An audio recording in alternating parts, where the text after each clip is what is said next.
Missouri AG sues local school board, says members knowingly excluded parents from trans bathroom discussions. The reason these kids are coming into these doctor's offices confused is because they've listened to their teacher talk about it for the last 4 years about how there's something wrong with them because they're actually just a normal little boy or girl. The clinics were specifically targeting the parent most likely to acquiesce to coercion and isolating that parent from the other parent that was objecting in order to obtain quote-unquote consent. They tell them the stat. And you know what the stat is? 46% of these kids that don't get this treatment commit suicide. Yeah, you want a live son or a dead dog. That's right. And now we literally have predators ruining kids' lives, and it's not 20 years down the road. The detransitioner movement is getting massive, and a lot of these kids have just been, they're 16 or 15, and now they're 20, and they're realizing, holy shit, my life is ruined.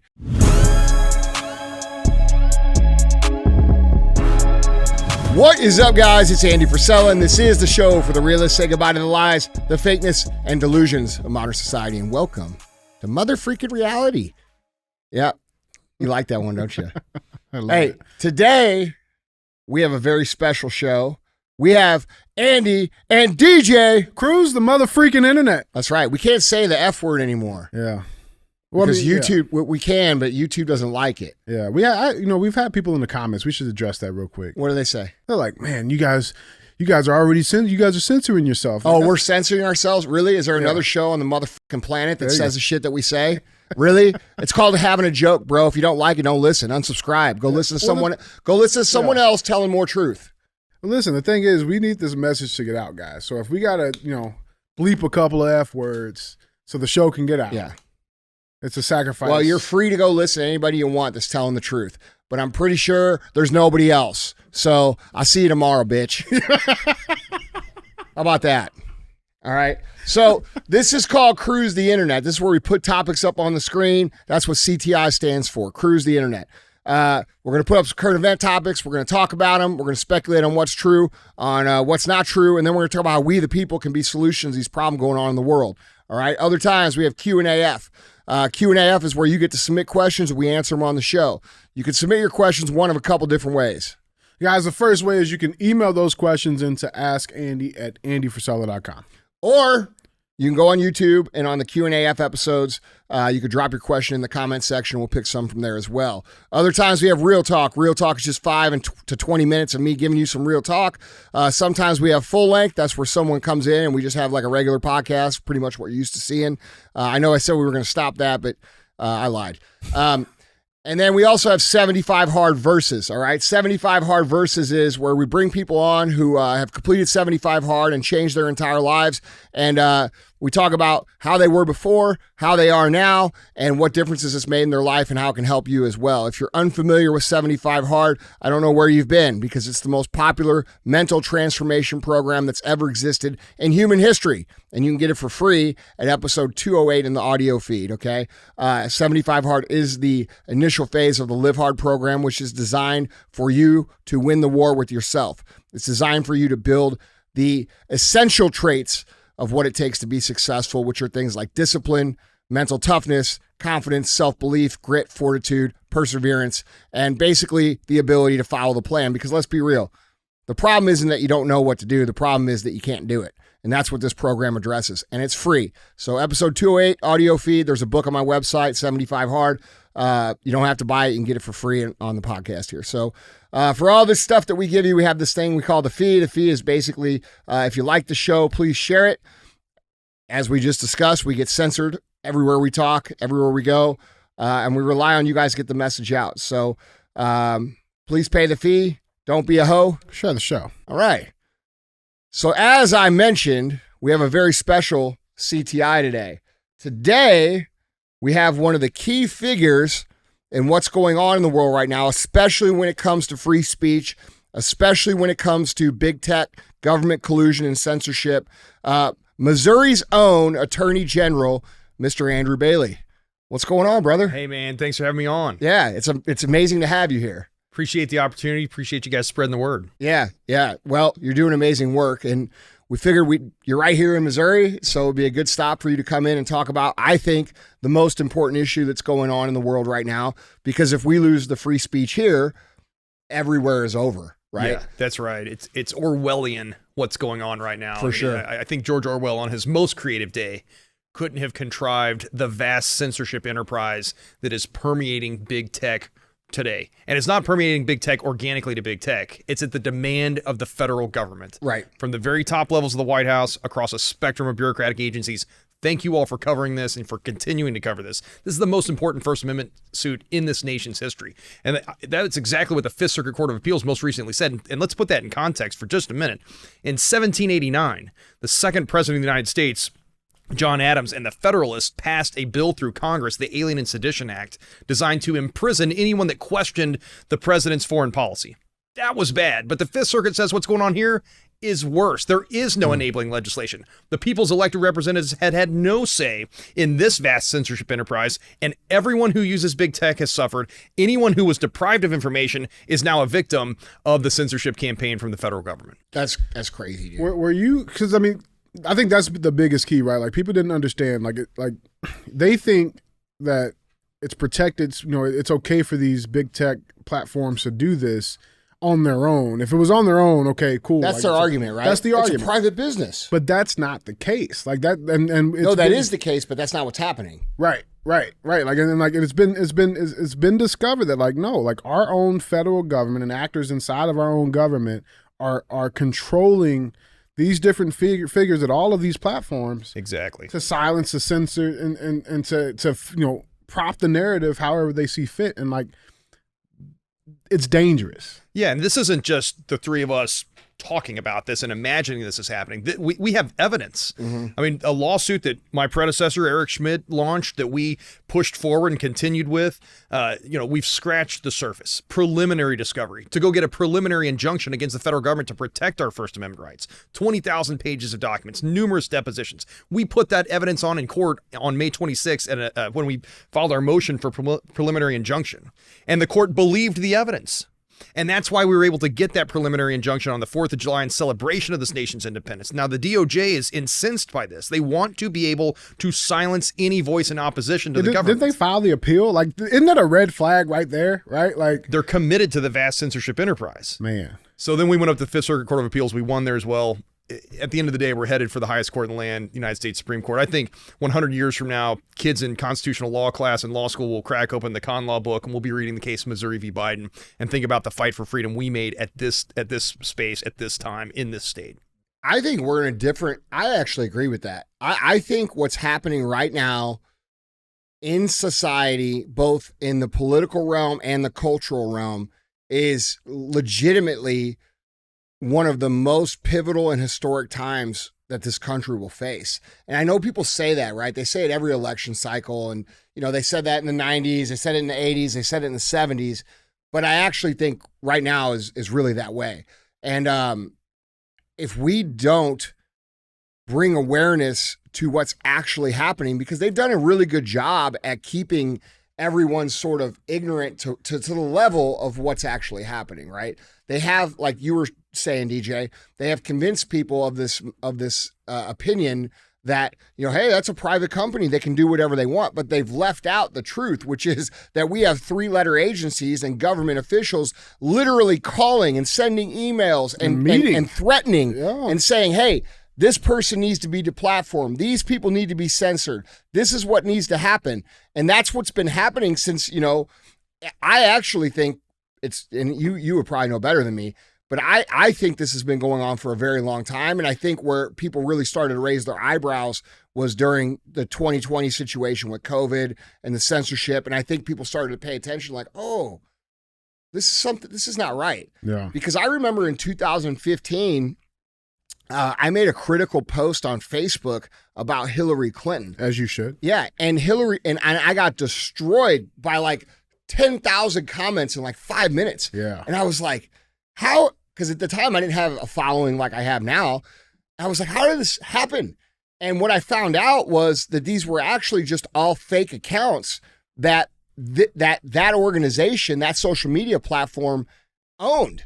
And they had put them onto me to silence me. And so the censorship is not just the government reaching out, there's all kinds of different ways that they're doing it. They use bots to prop up narratives that they want. They use bots to attack people that they don't want speaking. They do things like this, and you hear them say this all the time.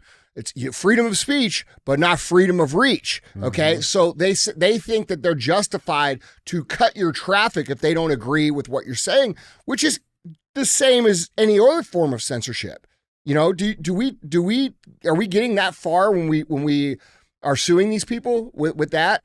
Yeah, a couple points. Number one, I don't think what you're saying is hyperbole because it's actually happening, like you said, and it goes beyond just targeting specific posts.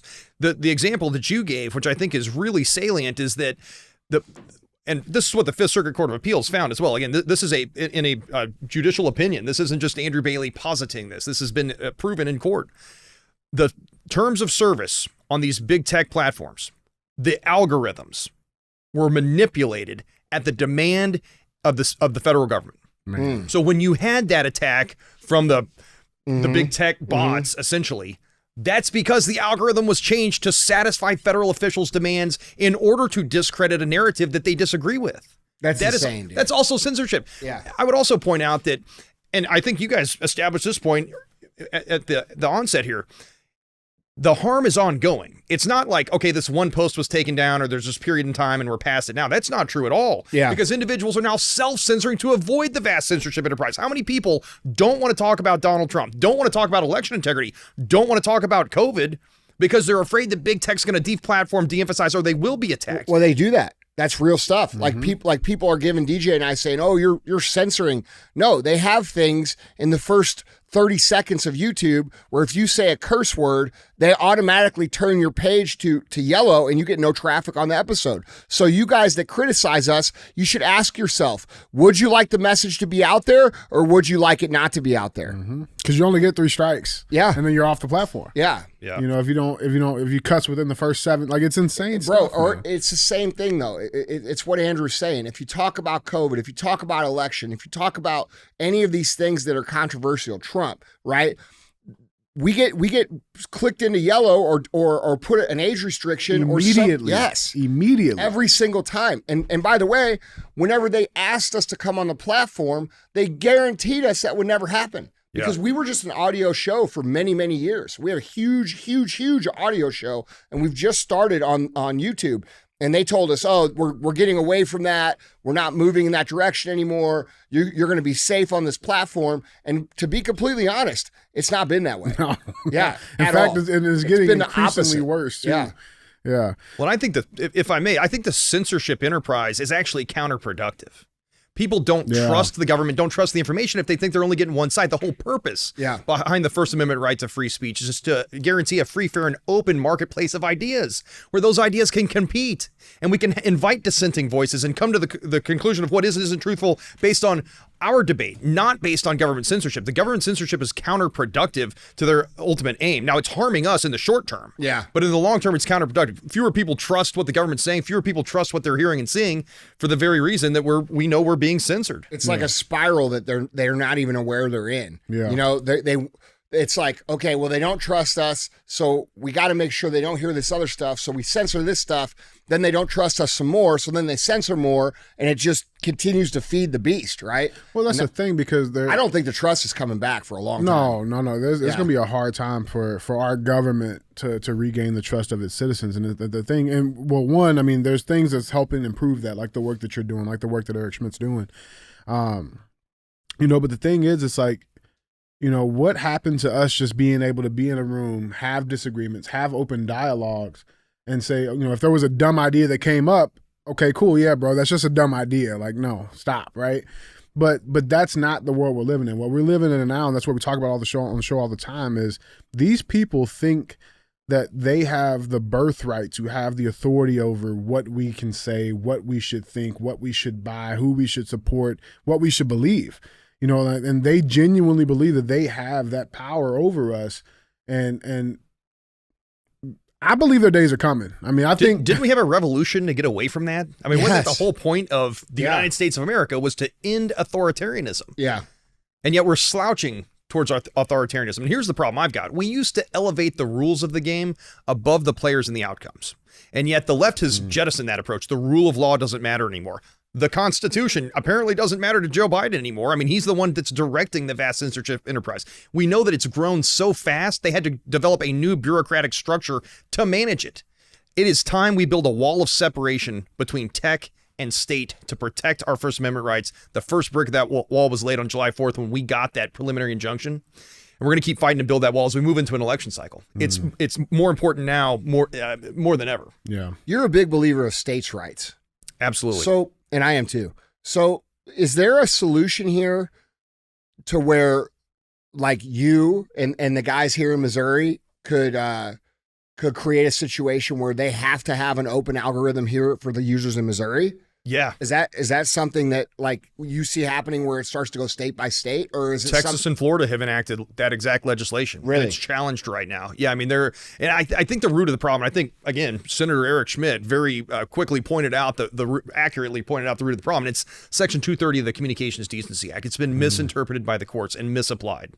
And that is the problem that we've got right now with big tech. And that's why that wall of separation is so important. But yeah, Texas and Florida have both enacted state statutes that require some clarity, some publication of the algorithms, some acknowledgement that terms of service, that if you're using the product, it's clearly labeled so you know what you're getting. You know if you're going to be censored and why you would be censored. Now, that doesn't completely solve the problem, but at least it begins to chip away at it unless and until we can get either amendment to Section 230 or a proper judicial interpretation of Section 230. And I think that Eric Schmidt's concept is really good. I mean, that's good legislation if you can ever get it moving. I mean, there are going to be those in Congress who, on the left, who want to support the vast censorship enterprise because they think that's the only way they can benefit from it today. They're silencing voices in opposition like Eric Schmidt. Well, not only that, when you got Mark Zuckerberg that's dumping $500 million into these left campaigns, why would they vote to overturn 230?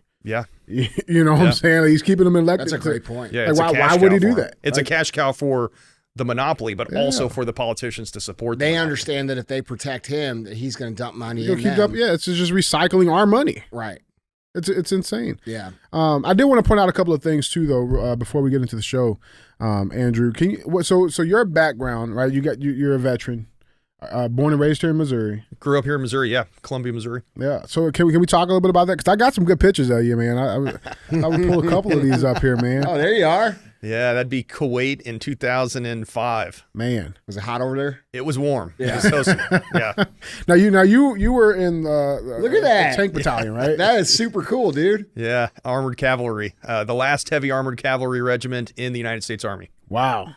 Actually, 3rd ACR. It was originally a mounted rifleman. It was formed in Fort Jackson, Missouri, to fight the frontier wars, and then was in the Civil War, World War I. It's one of the oldest units in the Army. Man, that's super cool. So were you on a tank? Yeah, I was trained on tanks at Fort Knox, Kentucky. What was your job on the tank? I was the tank commander. At tank school, you're trained to be a tank commander, so you have 4 tanks. You do every job on the tank to kind of learn the jobs. I mean, shooting that 120 millimeter main gun and having it going off right at your head and putting a 120 millimeter round downrange at a pinpoint accuracy. I mean, that's pretty exhilarating. Yeah.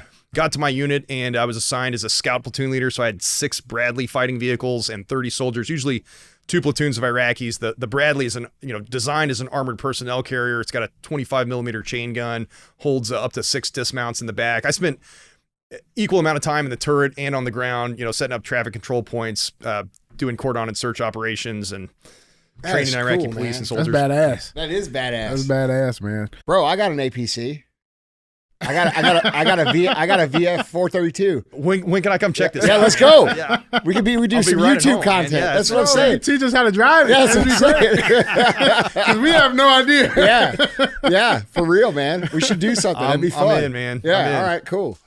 You're gonna see Andrew Bailey on the YouTube car series. That's what I'm saying. We're gonna run over some stuff with the APC, man. So what made you take the fight from abroad and bring it back home? I care about the freedoms we enjoy in the United States of America. This country was founded upon some timeless principles of individual liberties and individual responsibilities. Principles that I see around me here, that are part of your culture. And it bothers me that those principles are under attack. They were under attack in the early 2000s by foreign enemies. Yeah. They are now under attack by domestic enemies. And it's time that folks wake up. You don't have to agree with everything we're doing. You don't have to agree with all of my speech, but can't we all get together and agree that free speech is a good thing? We used to be able to agree. When I say we used to elevate the rules above the players and the outcomes, that's what I'm talking about. Yeah. And the left has jettisoned that approach. One wonders if the New York Times and the legacy media would be, as silent as they are now if they were the ones who had suffered censorship. It's viewpoint discrimination. Yeah. Our basic freedoms are under attack, and it's going to take courage. It's going to take discipline. It's going to take sustained effort to defend those freedoms against attack. This nation was founded. Our Constitution is in a lot of ways our national identity. Other countries were founded by homogeneously ethnic groups, but United States of America, everybody can come here and have an opportunity to grow, to work, to achieve. And it takes freedom to do that. And the Constitution is the playing field upon which we play the game of democracy. But the structure matters. So fighting for those individual liberties, those individual freedoms, fighting to maintain that structure, the role that states play in our federal democratic republic, that's important. And we can't overlook it. We can't forget about it. And it's going to take discipline, sustained forward progress. I love that, man. I do too. One more question real quick. Were you teaching him the grill marks? He's showing me, man. Okay, gotcha. He's showing me. Yeah, There's an art to that. It is. There's an art to that. Get the right angle, man. You've got to get the grill marks going the right way, dude. Dude, I said, man, that's burger school, right? You know what there, I like man. about this picture here? It shows that our attorney general here in Missouri is a man for the details. Yeah, I can appreciate that. You got some biceps. I can appreciate that. You need my protein after workout, man. I love it, man. Well, guys, let's get into this show. Before we get to our first headline, I want to bring up a trending topic right now. That there's a lot of it's like a mysterious topic because there's just not a whole lot of info on it. But I want to get you guys' initial opinions. So I don't know if you guys have seen this headline, but this headline reads: Arizona governor mysteriously steps down for one day. Have you guys seen this? Have you guys? I saw that late last night. Late last night it came out. I didn't know if that was real or not. It's absolutely real. Yeah, so let's dive into this. So on Wednesday evening, the Arizona treasurer announced that she will be serving as acting governor beginning later this evening, which was Wednesday night, until mid-morning tomorrow, Thursday afternoon, amid a mysterious disappearance of Governor Katie Hobbs. In a press release on Twitter, formerly or X, Arizona Treasurer Kimberly Yee announced her brief tenure as acting governor. This is her official statement that was released September 27th. And it reads, quote, "I have been notified that I will be serving as acting governor beginning later this evening until mid-morning tomorrow. While I am pleased to step into this role, I will refrain from naming directors to the 13 agencies that currently have vacancies and will not call the Arizona legislature into session to confirm them.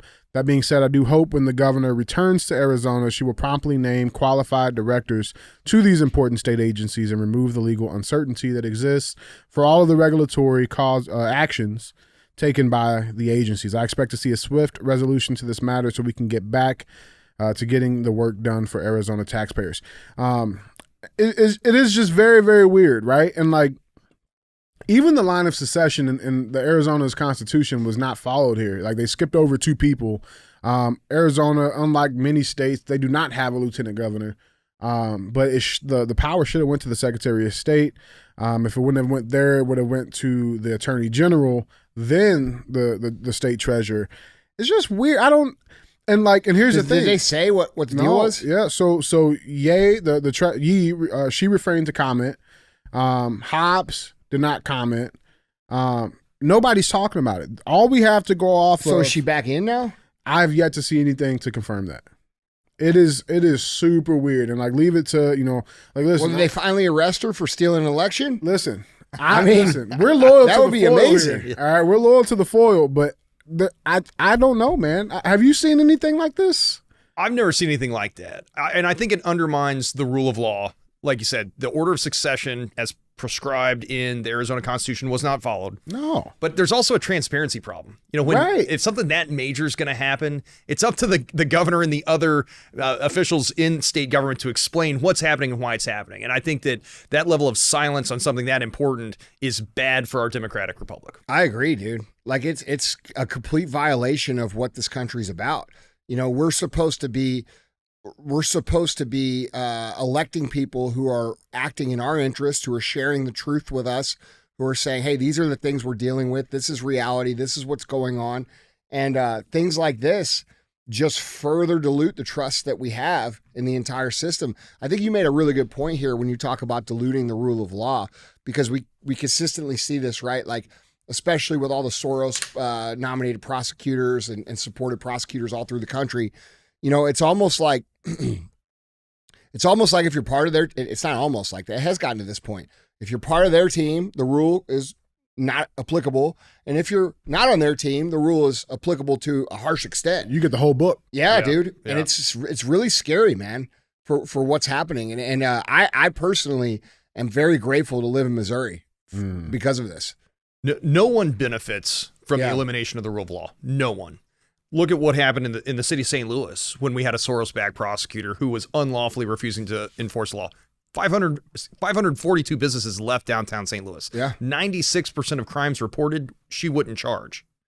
Think That's about that. insane. That's crimes reported. That's not crimes committed. At some Yeah. point, people stop calling the police and the police stop taking police reports because she won't do anything about it. Yeah. And so, yeah, I mean, and who benefited from that? No one is better off for that. Well, certainly not any of us. Yeah, when it became a regional, I mean, statewide issue. if you were intentionally trying to destroy our country and that was your goal, you'd be benefiting from that. It's like the enemy's in a Trojan horse and is behind the gates. Exactly, bro. Yeah. Yeah, that's dangerous. So, I mean, we'll keep updated on this, man. I'll see if there's any updates that come out about this Arizona situation. I've been seeing some, like, listen, there's been some very, very interesting commentary coming out of Arizona. Well, right I now. hope they arrest her. That'd be awesome. It'd be cool, but just say that. Yeah. Like, but I mean, at the same time, I get it. Like, Well, they're not going to say that. Hey, that's what they I'm arrested saying. me. Yeah, exactly. That's Right. what I get it. Notice all the things she said she wasn't going to do. Right. Yeah. Like this almost seems a little self-aggrandizing to me. Like, don't worry, I'm not going to do any of the things that a governor does. Like this. I know what the governor does, but you don't have to worry about me doing those things, even though I am the governor right It's now. just weird. Why put that in the press release? Yeah. It was weird. Super weird. And it came out like 7 o'clock, 8 o'clock last night. Bro, she stole. Listen, man. She stole the election while everybody was watching to see if she was going to steal the election. And she oversaw that process. Yeah, she oversaw the process. The voting machines were turned off at 11 o'clock in the morning at half these places where people voted. Like, dude, she stole the election. Like, we all saw it. Carrie Lake has 20,000 people at every single rally she's doing. This woman didn't even do any rallies. It's the same play they ran with Biden, the same one. Yet another example about how much she doesn't like transparency and accountability. Yeah, yeah, for sure, man. It's crazy, man. Well, let's get into this show, man. We're going to have some fun. Guys, remember, if you want to see any of these pictures, articles, links, videos, go to andyfrisella.com. You can find them linked there. Or if you're watching on YouTube, check the description below. You can find them linked there as well. So with that being said, headline number one. Headline number one reads, Missouri AG sues local school board, says members knowingly excluded parents from trans bathroom discussions. If only we could have him on, to maybe I would love to have him on and talk about this. That's what I'm saying. Oh, there he is. Oh, hey, Andrew. I can confirm this one's true. Yeah, right. Yeah, so let's dive into this a little bit. So Missouri Attorney General Andrew Bailey is suing members of a local school board for allegedly violating the state's open meetings law by discussing a policy concerning the treatment of transgender students during a closed-door meeting rather than at a public one. In a lawsuit that was just filed Wednesday against the Wentzville School District Board of Education, Bailey alleges members of the board, quote, knowingly excluded parents from policy discussions about bathrooms and locker room access for transgender students during 2 private meetings over the summer. And that's not all. You've done a little bit some more work very, very recently here. This headline reads, Missouri AG sues health provider for allegedly not giving mental evaluations before sex reassignments. Missouri Attorney General Andrew Bailey. He's doing some big work. That's insane. It's insane. It's insane, yeah.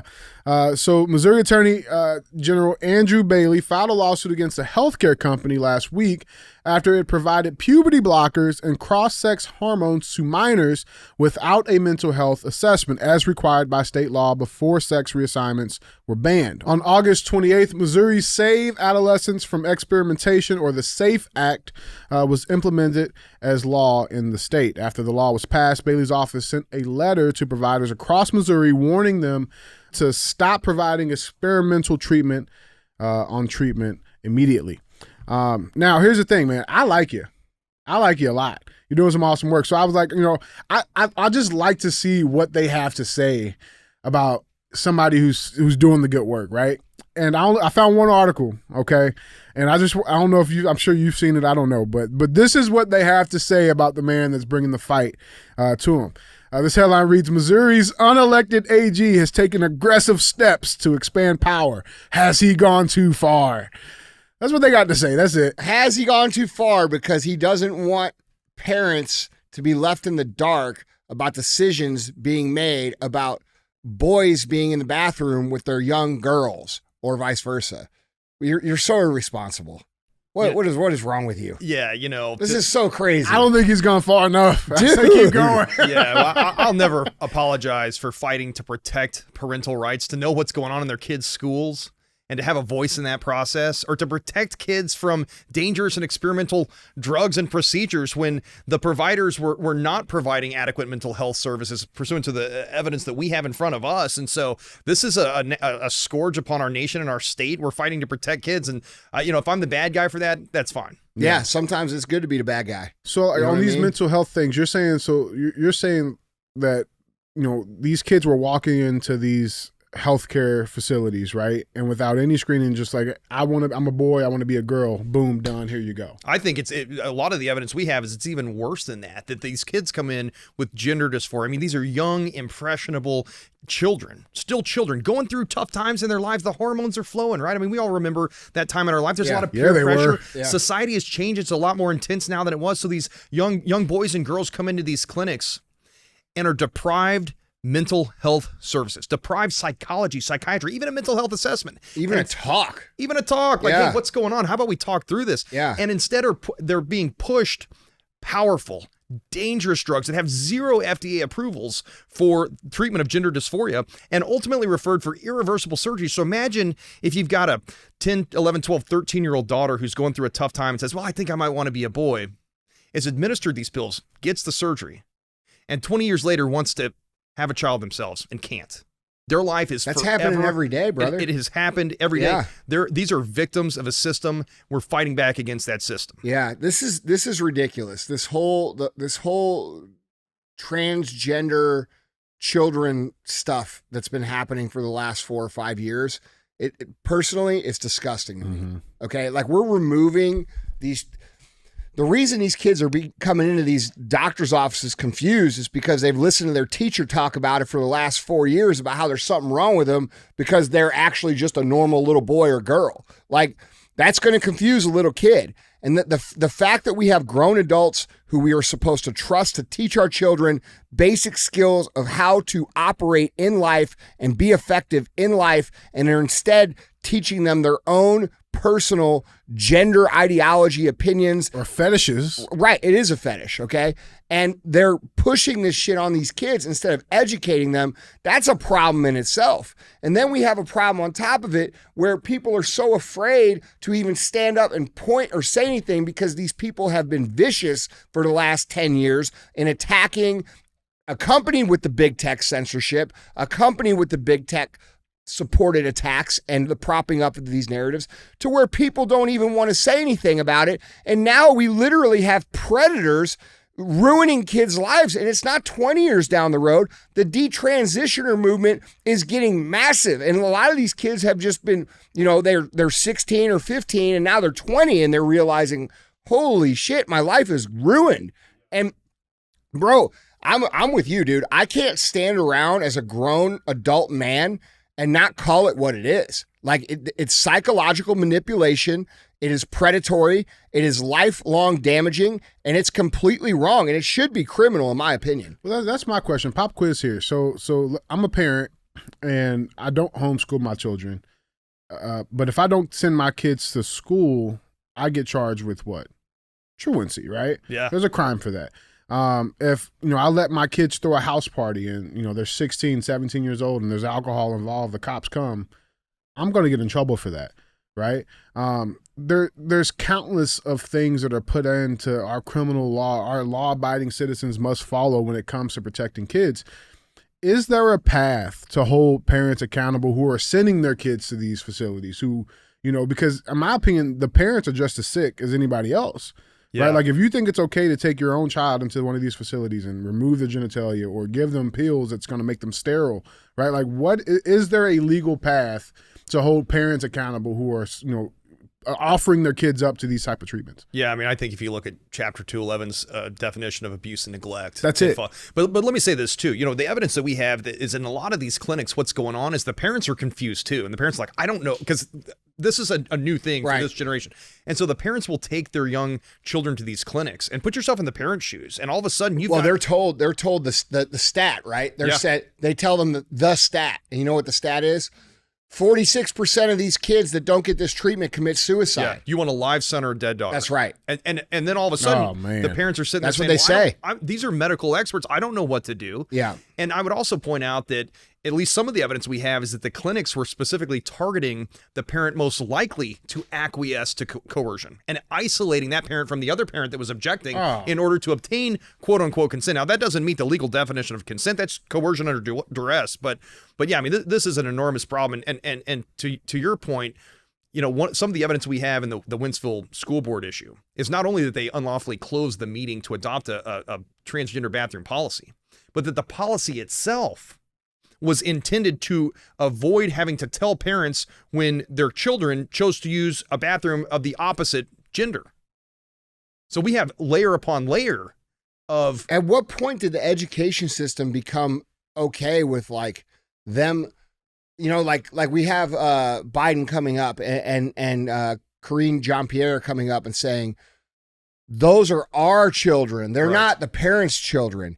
That's some evil shit, dude. How dare we get in the way? Yeah. Missourians don't co-parent with the government, not while I'm AG. Yeah. Well, I mean, dude, it's really scary how far this has gone and how much this sounds like legitimate, communism from the 1930s and 40s and 50s. You know what I mean? Yeah, dude, it's so crazy to me because I remember like the state owns our kids, right? No, the fuck it even doesn't. When it comes to like just school choice, man, it's like what happened to basing the quality of the school off of their reading, math levels, right? Like I thought that used to be the baseline standard of like what made a good school, and now it's like, well, damn, like you got to check the bathroom science to make sure that this is a good. Think about that's this insane. Stuff, think about all the stuff that we all did as kids. Like think about dude, we ran around, we rode our bikes, we played baseball, we play with the kids in the neighborhood. Like, do stuff at homeless people. Bro, like we started liking girls and your buddies were like, oh, you like that girl? You're like, no, I don't. Yeah, right. Like Cooties. Just normal kid shit. Now these kids are 5 years old reading books about sexual acts. You know what I'm saying? They're getting pressured by mentally ill, deranged teachers who are telling them that they are in the wrong body. Imagine if you're 5, 6, 7, 8 years old, right? You're little, and you have a grown adult who you're told to listen to and respect and trust and all these things. Okay, teachers have even a more amount of trust than a normal human being would have because the parents are trusting the teacher to like take care of these kids, and then we get them in there and they start teaching them all this shit. They're fucking with them. Bro, this is insane. Like you say who should be held accountable? Those teachers should be held accountable. Yeah, I think teachers They shouldn't be able to teach this kind of shit in schools to these young kids. Like that, dude, they're stealing their childhood. These kids are running around in their neighborhood talking about how they're trans now, or how they're this, or they're that, or they're gay, or they're like, bro, you're 5. You're supposed to be like playing in the dirt, man. Like eating mud pies. Yeah. And stuff. Yeah. Right. It's whatever. not a celebration of diversity to sexualize children. No. And to your point, what we see, section, I think it's 170015 is the statute that governs how human sexuality is allowed to be taught in schools. And there's really specific guardrails of what can and can't be taught. And it has a parental opt-in or opt-out procedure. And And so where we see the problem is that schools are getting around that with it's a transgender bathroom policy, or this is a book on diversity in the library. Well, you're still exposing our children to sexual behaviors and sexual concepts that may not be consistent with the parents' values. So that's why we're going to continue to fight for the parents' rights to have a say in that process and understand what's going on in the schools. Brother, do you how old are you? 42. Okay, so we're close to the same age. Like, do you ever like look around and you're just like, what the f*** is going on? Because that's what I think. Like, that's what I think all the time. I'm looking around. It's like, am I just old? Am I old now and I just don't get it? Or is this like get off the line? Yeah, but it's not that. Yeah, no. Because when I was a kid and the old men were like old, it wasn't like they were like we weren't over here like mutilating our genitals or, giving testosterone to 6-year-old girls. Like, dude, I'm embarrassed for our generation for allowing this to happen. Like what's happening here should be an embarrassment to every single person who is above 30 years old. Like, you guys should be embarrassed. This is absurd shit. It's evil shit. And we will be judged as humans based upon what's happening here. This is some of the most evil stuff that's ever happened in the history of humankind. We are allowing deranged, mentally fucked up people to convince kids to sterilize themselves or cut off and mutilate their genitalia. And it's like some sort of cool, noble thing to do. Yeah, I think those doctors need to have their bro. If the rapture happened today, I'd say, yeah, that's a good thing. We needed that. Yeah, Yeah. Those doctors need to have their licenses fucking taken. In history, that's what's happened. Yeah, in history, that's what's happened to these doctors who are doing this stuff. They've been held accountable, and in fact, multiple times in history, the doctors who've done these things have been put to death later. So I'm actually hoping that's where we go. That's my personal opinion. Look at the 1940s and 50s. At the time, the leading medicine and science said that lobotomies were a safe and effective way to treat a mental health disorder. Yeah. Mm-hmm. We're going to take part of your brain out, right? And we look back now that's an abomination. I don't know, man. It seems like it would work pretty good right now. but I mean, it's for real though. Yeah. I mean, I think that bad decisions. History. We're going to look back. At Not everybody needs one. We're going to look back at this period in time in horror, and luckily there's voices like y'all that are standing up and saying this ain't right. It's not right. And it's important to get that message out there to combat the other side that wants to silence it, that wants to mischaracterize it, that wants to silence the voices in opposition and say that somehow we're hateful for wanting to protect kids. Yeah. All you have to do is spend 10 minutes like looking into the detransition movement and listening and hearing and reading what they have to say, and there will be no confusion anymore. It's over. Or if you can actually find some pictures of the actual surgeries, the transgender surgeries, most people have never seen those pictures, and they're not easy. They're not easy to find. Yeah, why is if you go on Google and try to find them, they're very hard to find. Why is that? Yeah, why is that? Because if you saw them, you would immediately understand how evil this actually is. It's real shit, man. Guys, jump in on this conversation. Let us know what your thoughts are down in the comments. #ShowMeState. Let me know what you guys think. Before we get to our second headline, we got a little special segment here we like to do all the time. We are going to cruise the mother freaking comments. This is where we pull a comment up from our YouTube page and we let's just see what the people have to say. So this comment is coming from @haters_10locks34. After listening almost 350 episodes, I'm slowly getting convinced DJ is secretly racist. Well, yeah. You got me. I don't know, oh, man, hey. Bro, that's pretty funny. Man, I think you gotta, for you guys listening on audio, he puts like 10 laughy faces after it. But that's a pretty funny joke. Hey, listen, why is comedy so funny? Because it's true. Okay. No, I'm not racist. All right, I'm not. I promise. But no, guys, we appreciate you guys commenting. What do you have to say, bro? You got to respond. I plead the fifth. Okay. I got the AG. I'm going to plead the fifth. All right. I like the username. Yeah, the username's great. I see this person on there quite a bit. I don't know if it's like a guy or a girl, but bro, that's pretty funny. They are a real ass fan. So. You know what the funniest part is? What? Secretly. See, I feel like that's a bad mischaracterization of Yeah, you read it wrong, bro. Ain't shit secret. You know what I'm saying? Dude.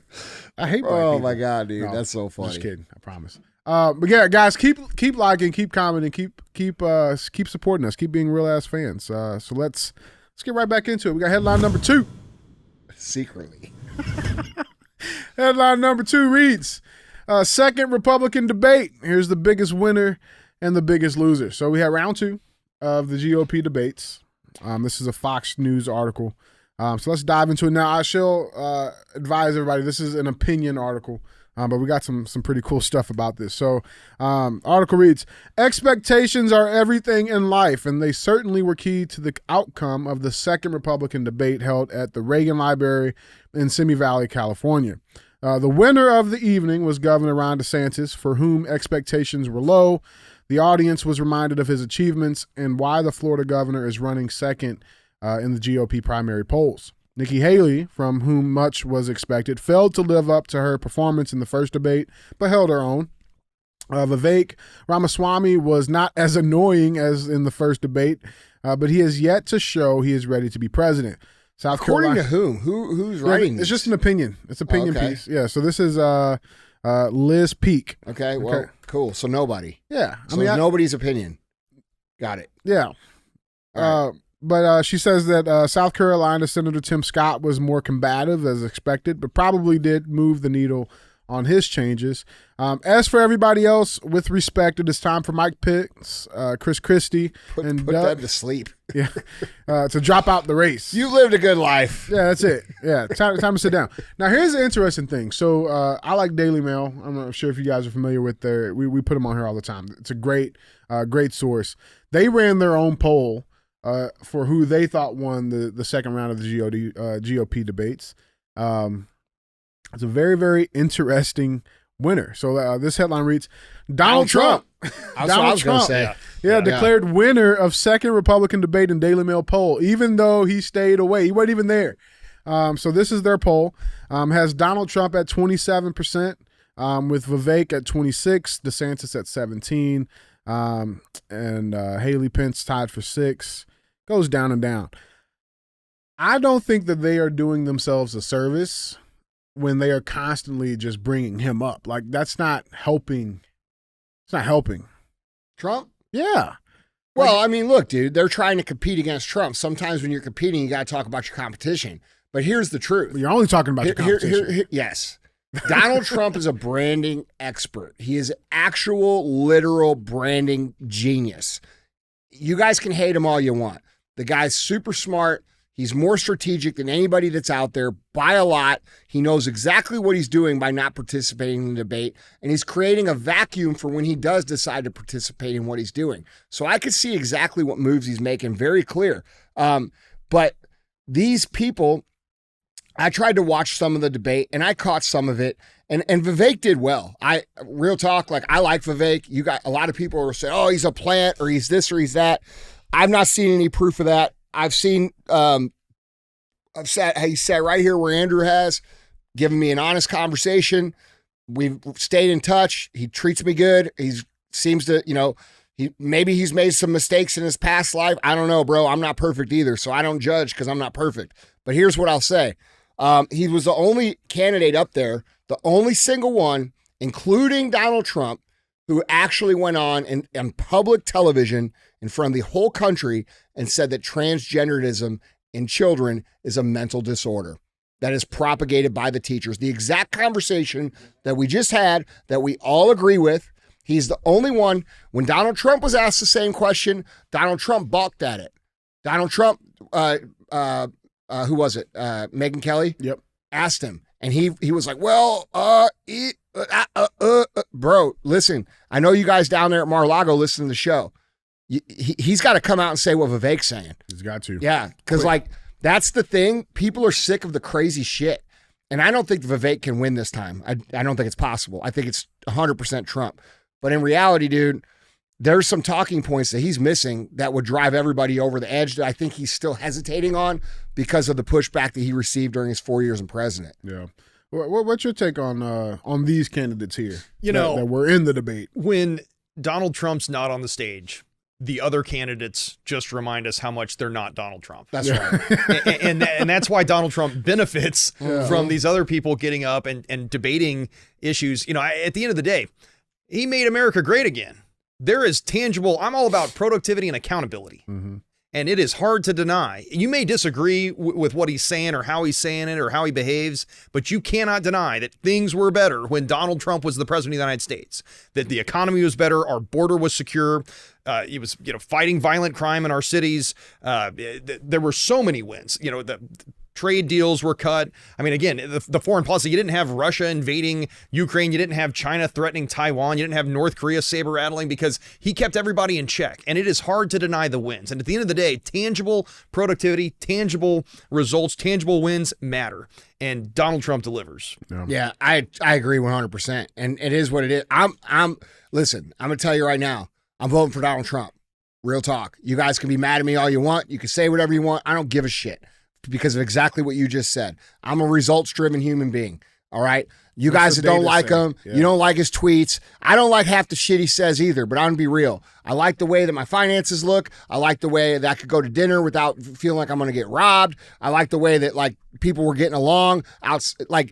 With a few other changes, had he been a little bit more aggressive in regulating some of the things that you and Eric Schmidt have been working on and kind of, like, cleaning up some of this corrupt bureaucracy that's been going on, right? This country actually could be a free country again. And I think he's the only guy out there that has the motivation to do it. With experience to do it. Yeah. I don't think, and I don't think, like, let's just say any of these other guys got elected. Pick any of them, it doesn't matter. None of them have the motivation to go in and truly ruffle the feathers that need to be ruffled to clean up what needs to be cleaned up.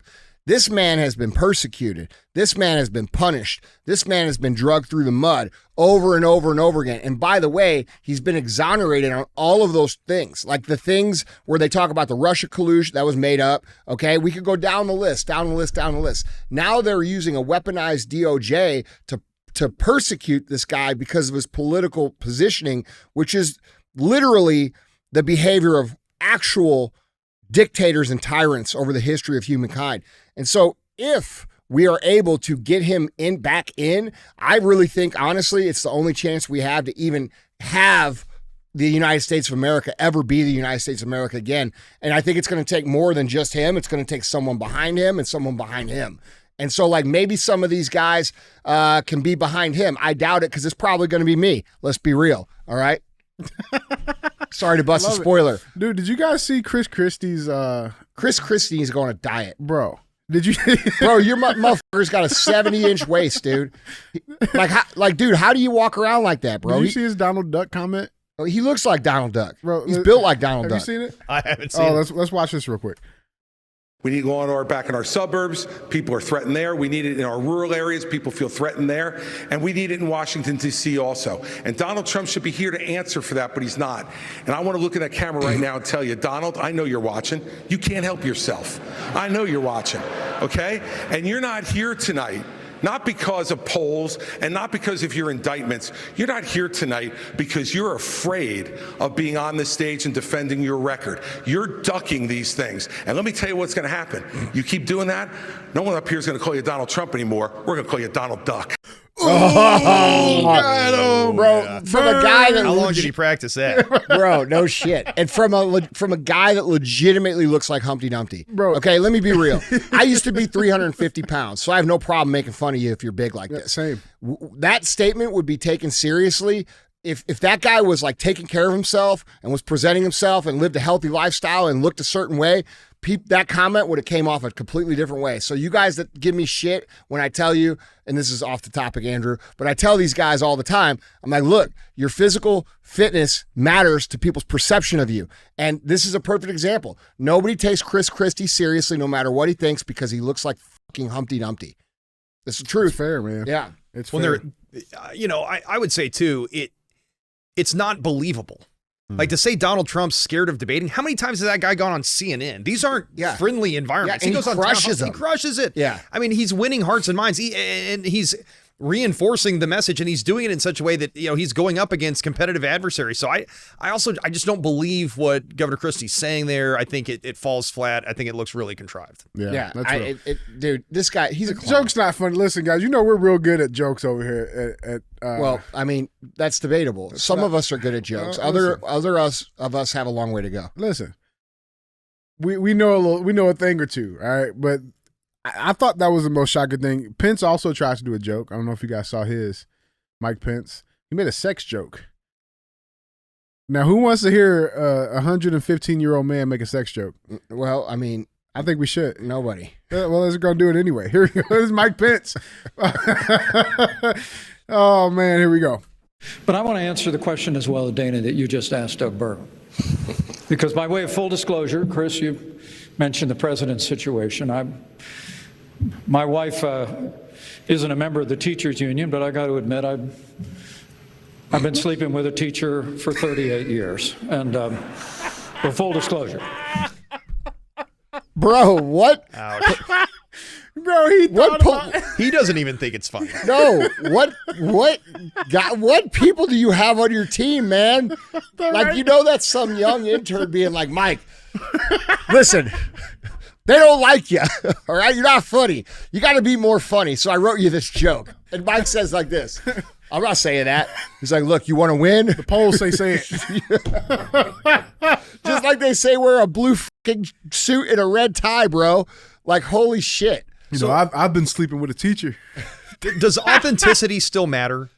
I mean, that's my question. Absolutely. That's why Trump's popular. Exactly. Yeah. And I think these two, the juxtaposition of those two against Donald Trump is the perfect evidence that authenticity does still matter. Donald Trump comes out on CNN. He doesn't know what they're going to ask him. Yeah. And it's not prepared scripted lines like that. And stuff like that falls flat because it is so contrived. Yeah, And I think that's where Vivek is filling a gap for these guys. Yeah. Like a lot of the young people who are not for Donald Trump, who were maybe voted for Biden this last time, they really liked Vivek. I hear this all the time. A lot of my friends, I have a really good friend, Hayden, who owns a pretty big company, and he's more of a libertarian. You know, he loves Vivek because, and we were talking about it, and it's all because of the authenticity, dude. Like, Vivek does a couple of things he's done have been rehearsed, but after that, when he realized, I think that he messed that up, he's been pretty authentic.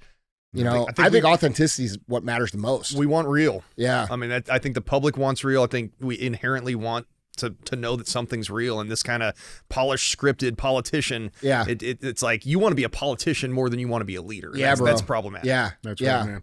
Guys, jump in on this conversation. Let us know what you guys think down in the comments. Hashtag round 2. Let us know what you guys think. Let's get on to our third and final headline. Headline number 3.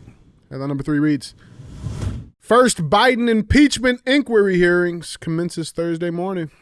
It's getting started. Well, they're done with him. Yeah, no, I think so.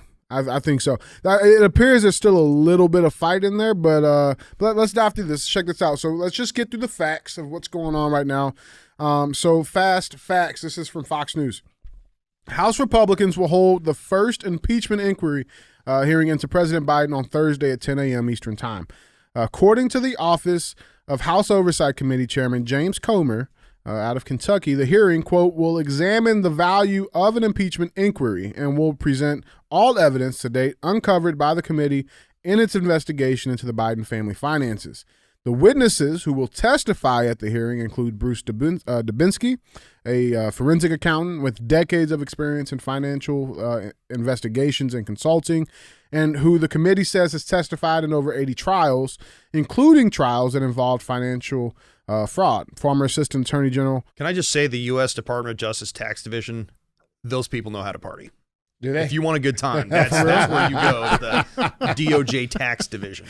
I guarantee it. Oh, my gosh. Former Assistant Attorney General Eileen O'Connor, who served in the United States Department of Justice Tax Division, and law professor Jonathan Turley, who testified in the Clinton and Trump impeachments, will also testify. President Biden has denied any involvement in his son Hunter's business dealings. The White House has dismissed today's hearing as an, quote, evidence-free probe and a political stunt. Now, these reports keep coming out. Apparently, the total's up to now like $50 million has been uncovered.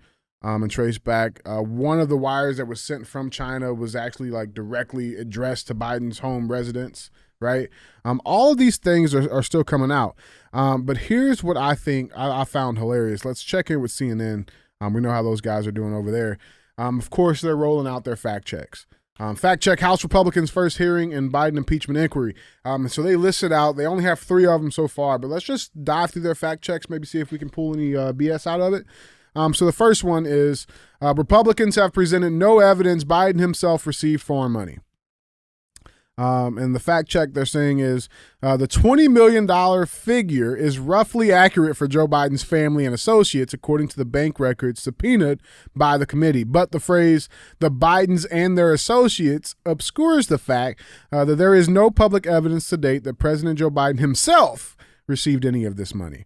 And it's worth noting that the majority of the money went to the associates, quote unquote, Hunter Biden's business partners, not even Biden's family itself. So yeah, there's money there. So I stole the least amount. Yeah. Well, and conspiracy, like participating in conspiracy, is no longer illegal, I guess. Yeah, and also, I mean, is it legal to just take money for policy decisions when you're an elected official of the United States government? Absolutely not. Yeah. Well, and like the wire didn't we used to do something to those people like back in the days, like, like lock them up, stick their head in like this little hole, and this thing like comes down, and like remember that thing? I remember that thing. Yeah, it was. That's what I'm talking about. Huh? French engineering. Yeah, it was like a G or something. Yeah, it started with a G. Yeah. Like it's good, stand for good times. Yeah, that's what it stands for. Yeah. I've got a question though. Yeah. So the Biden crime family is the basis for the impeachment. Mm-hmm. Why not willful, knowing, continuous constitutional violations? Why not take the evidence from Missouri v. Biden? Because Congress has already held hearings on the weaponization of the federal government. Why is that not also a basis for impeachment? The Biden crime family is bad enough, but we've got a president who took an oath to protect and defend the Constitution and is willfully, knowingly, and dedicated to continuous violations. Yeah. Is that not also an impeachable offense? I mean, why is that though? Like, is there no communication between the states and federal? What's the? Senator Schmidt has testified in Congress about the Missouri v. Biden. They've held multiple hearings. I've testified in Congress about it.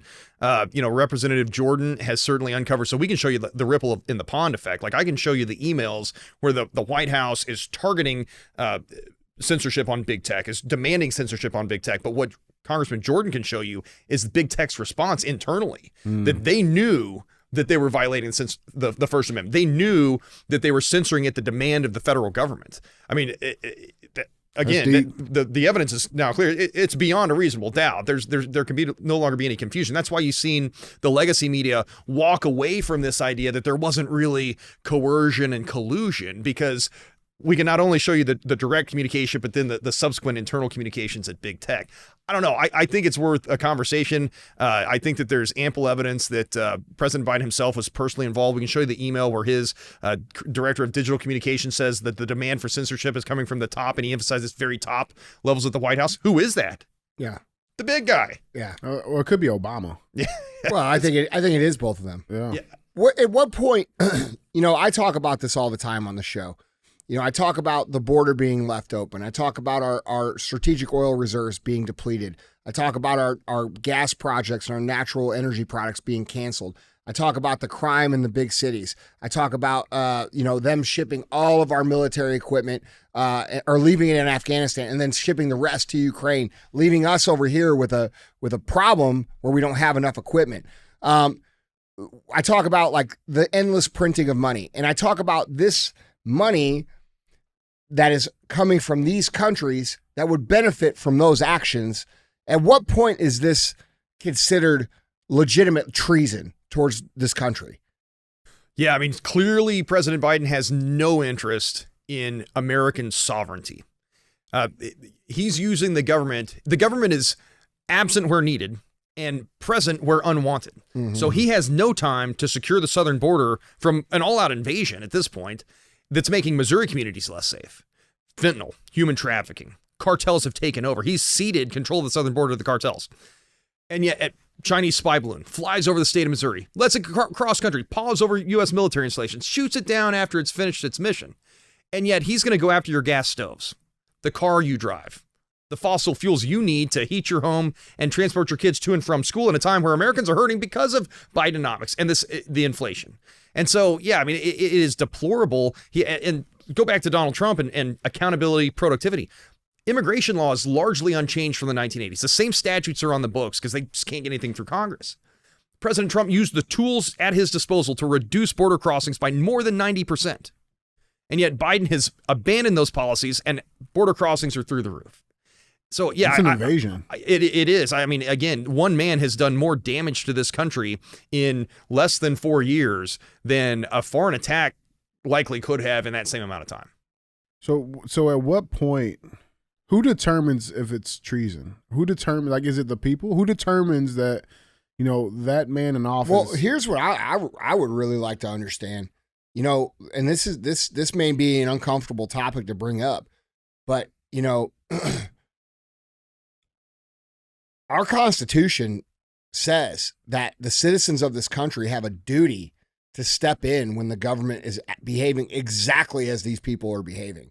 So, you know, at what point in time are we supposed to cross that line and actually handle what's going on? You know what I'm saying? Like, are we waiting to see what they're going to do this next election, or? Right.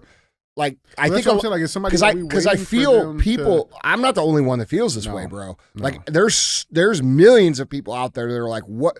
When is something going to happen? And in my opinion, I think that there is an intentional agitation to call for. I think they're trying to instigate violence the way I'm describing it, so that they can crush the people who are organizing it or imprison the people that are organizing it as the leaders. And I think the January 6th shit that's been going on is all about scaring people from actually organizing to actually create any sort of change on their own. And, you know, when our founding fathers, who were very smart, they wrote this into our Constitution. And so, like, for a reason. Yeah. And we're here. And that's what I'm saying. Like, so, like, I mean, like, is it, like, what are we waiting on? Is it somebody to designate, like, hey, okay, yeah, like, we have enemies within our country, right? And, like, you know, we all take an oath. I think as a citizen, like, that oath isn't, like, you've signed up for it, not even knowing you've signed up for it. But, like, we have to protect this country from all enemies, foreign. I don't believe they're going. Domestic. I don't think there's any chance at all that they allow Donald Trump to win that election. Yeah, I don't think and so. I think totally agree. 100%. I don't think so either. Yeah. And I think the day after that, there's going to be a massive gut check in this country, dude. There so many of us feel like we've been left behind by a system that ignores our voices, silences our voices, prosecutes our heroes, weaponizes the government against us. The Constitution exists to protect us from the government, and the government exists to protect our rights. But what we see is the Biden administration weaponizing the government against those he disagrees with, like you, like me, like President Trump. Mm-hmm. And again, going back to the impeachment talk, I mean, I think that if you've got a president that committed to violating the right to free speech, that evidence needs to be put forth as part of the impeachment inquiry. It's just another accusation that needs to be analyzed by the House of Representatives. They are, yes. I mean, and back to the CNN fact check too, man. Like, they brought up, like, they're saying that Jim Jordan falsely claims Hunter Biden said he was unqualified for Burisma board. It's not true that he said that, but it is true that he's not. You know what I'm saying? Like, bro, they play this game of. Oh, it's a game of controlling the language. That's out of the Communist Manifesto, bro. Like, if you read any of Karl Marx, or you read Saul Alinsky, or you read Mao's book, you read any of these things, they talk about the controlling of the language and the manipulation of the language. Like, when these people say our democracy is at stake or our democracy is going to fail, they use democracy interchangeably with communism. Okay? So, like, when these people, these progressive left people say, our democracy is threatened, they really mean, what they mean is communism from our definition. Right. Their plan. Yeah, it means they're losing. It's never been about truth. It's always been about power. Yeah. Yeah. I mean, guys, let us know what you think, man. I think this. Here's another thing I want to ask you too. I feel like this stuff gets so delayed. Like, I feel like the amount of time that it takes to do these things, like, we are in 2023. Is there no way to, I don't want to say fast track because you want to make sure you're thorough. I get all of that, right? But why has it taken us to 2023 to get to this point for this, for the small amount of transparency that we do have? Are we not able to speed that process up at all, man? In my mind, it's a double-edged sword. I mean, the separation of powers inherent in the structure of our government is essential to prevent authoritarianism. The downside to that is change comes slowly. And the problem we've got, again, is that we've got our opponents who have jettisoned the rule of law. They no longer elevate the rules of the game above the players and the outcomes. And quite frankly, policy, rule, statute can't keep pace with the nadir of depravity from the left. Right. Transgenders, and let's take that as an example.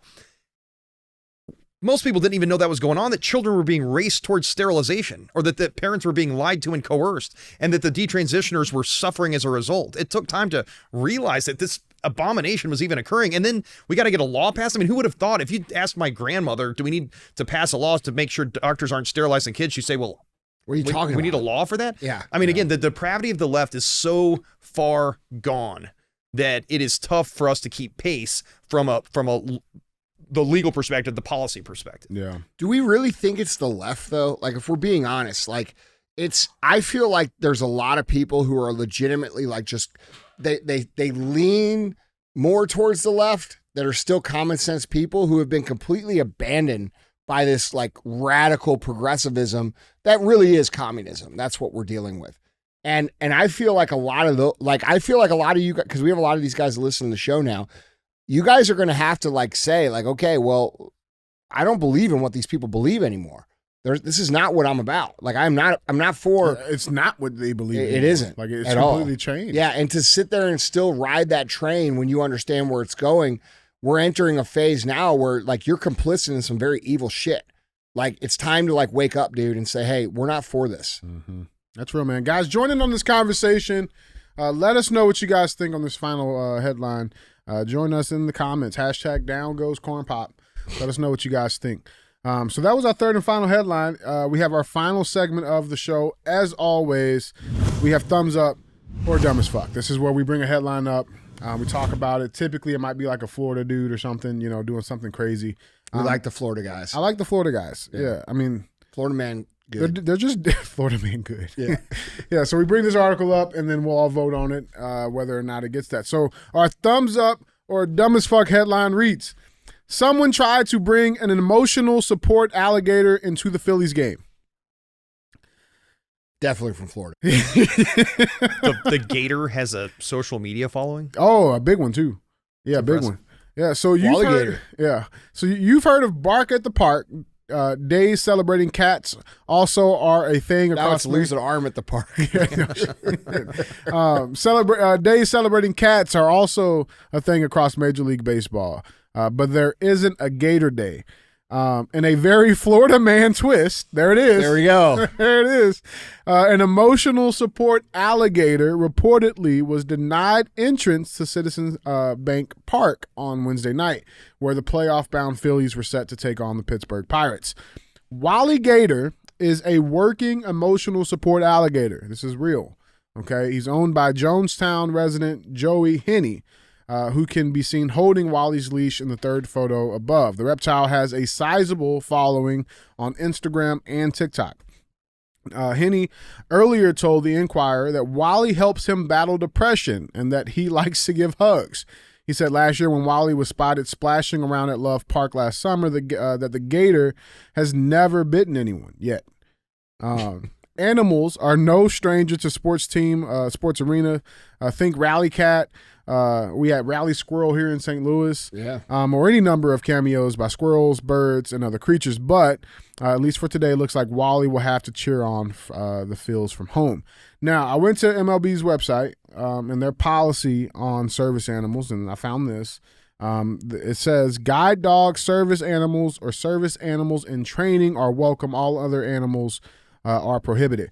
Now, I don't know how the letter of the law is written. Yeah, do we have a suit here? The case? Okay, so this is taking me back to first year of law school. We had Okay. a case where it was like, which animals qualify as service animals? If I'm remembering correctly, there is some ambiguity in the law. And so Yeah, I mean, Service gator? Service gator. Look, yeah. Dude, he's big too, man. I have concerns. If you've got an alligator with two social media accounts and a sizable social media following, it doesn't feel like that is a service animal so much as an attention-seeking device. And so I kind of question, is this a stunt to try to? And look, it does give hugs. That's He looks like he's smiling there. Yeah, Alligator looks like he's a good guy. He looks swell. I mean, make a great pair of boots or something. Yeah, that's a no for me. I'm not doing that. No gator. No, bro. Gators are dinosaurs, bro. Like, this is from millions of years ago. This is left over from like the age where we were the food. I'm not trying to be the food. I eat a gator, bro. I'll eat a gator before. Yeah, I've had one too. So here's what I love about this story, though. This is the kind of thing that gets the left all knotted up because they want to be for the guy bringing the service animal in. Yeah, for sure. But they're also against animal abuse. Yes. And so, like, if you ask somebody on the left, they're like, their steam's coming out of their ears right now because they don't know what to think about this. And like, they're so conflicted on this. So it actually is a fun story in that regard. Look at him giving all the hugs, man. Dude, he looks really like he likes does it. give some hugs, man. He does. I'll tell you what, dude. I highly, and this is like by a score of 100 to 0, like animals better than people. It's not even close for me. No doubt. Dude. No doubt. Like, animals are pure. Except for cats, bro. Those things are fucking I just don't, dude. I get invited to go hunting all the time and do all this stuff by some of the biggest hunters that do all this. Bro, it's just not for me, man. It's just not for me. Like, we're gonna go for people. I'm in, bro. I am in, but I am not. I just can't do it. They didn't do anything. Yeah, that's true.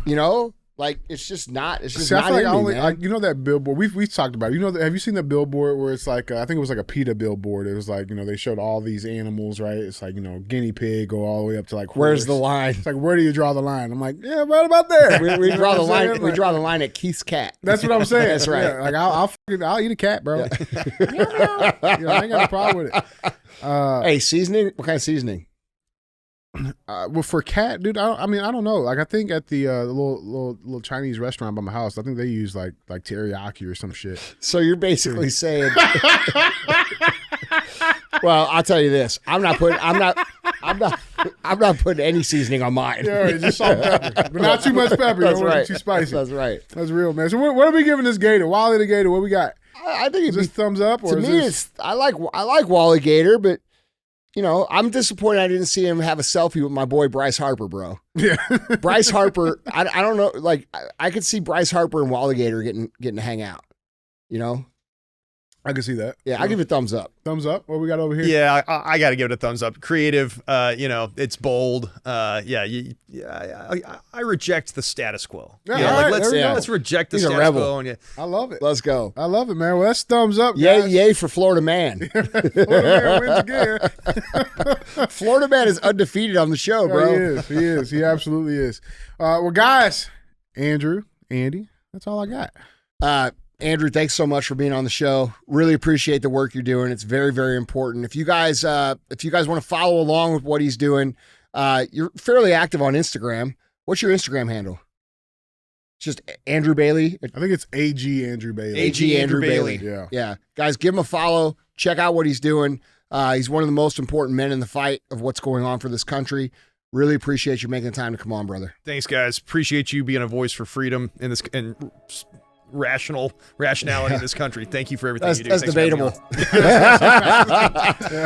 on. All right, guys. Don't be a hoe. Share the show.